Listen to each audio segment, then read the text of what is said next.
বিসমিল্লাহির রহমানির রহিম। আমার প্রিয় সাংবাদিক বন্ধুরা, আসসালামু আলাইকুম। আপনারা জানেন যে আগামীকাল থেকে বিশ্ব ইজতেমার প্রথম পর্ব শুরু হতে যাচ্ছে। তো ইজতেমার নিরাপত্তার জন্য আইন শৃঙ্খলা রক্ষাকারী বাহিনী, নিয়মিত বাহিনী, পুলিশ, র্যাব সহ অন্যান্য বাহিনী মোতায়েন আছে এবং পাশাপাশি বাংলাদেশ সেনাবাহিনীর সদস্যরাও এবার মোতায়েন আছে।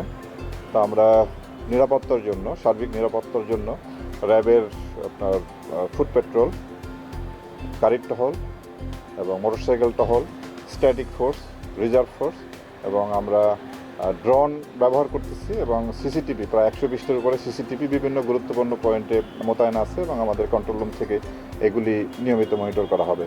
এছাড়াও নদীপথে আমাদের নৌ টহলও আছে। তো সার্বিক নিরাপত্তার জন্য প্রয়োজনীয় যে সমস্ত ব্যবস্থা গ্রহণ করা দরকার সবই আমরা গ্রহণ করেছি এবং আশা করি যে ইজতেমার এই পর্বটি সুন্দরভাবে, সুষ্ঠুভাবে সম্পন্ন হবে এবং নিরাপত্তাজনিত কোনো ধরনের কোনো সমস্যা হবে না বলে আমরা আশা করি। আমাদের নিরাপত্তা যে ঝুঁকিও তেমন নাই, একমাত্র দুই দলের অন্তঃকলহ ছাড়া আর কোনো নিরাপত্তা ঝুঁকি তেমন কোনো নাই।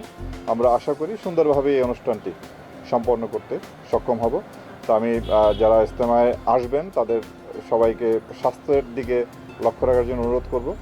আর পাশাপাশি এখানে ছোটোখাটো কিছু ক্রাইম হয়, পিকপকেট, মোবাইল চুরি, এই ঘটনার ব্যাপারেও যাতে আমরা সতর্ক থাকি। আমরা যদি এখানে ইজতেমা আগত যারা আছেন তারা এবং আমরা আইন শৃঙ্খলা রক্ষাকারী বাহিনী সবাই যদি সতর্কতার সাথে ডিউটি করি, ইনশাল্লাহ এই পর্বটি সুন্দর এবং সুষ্ঠুভাবে সম্পন্ন হবে।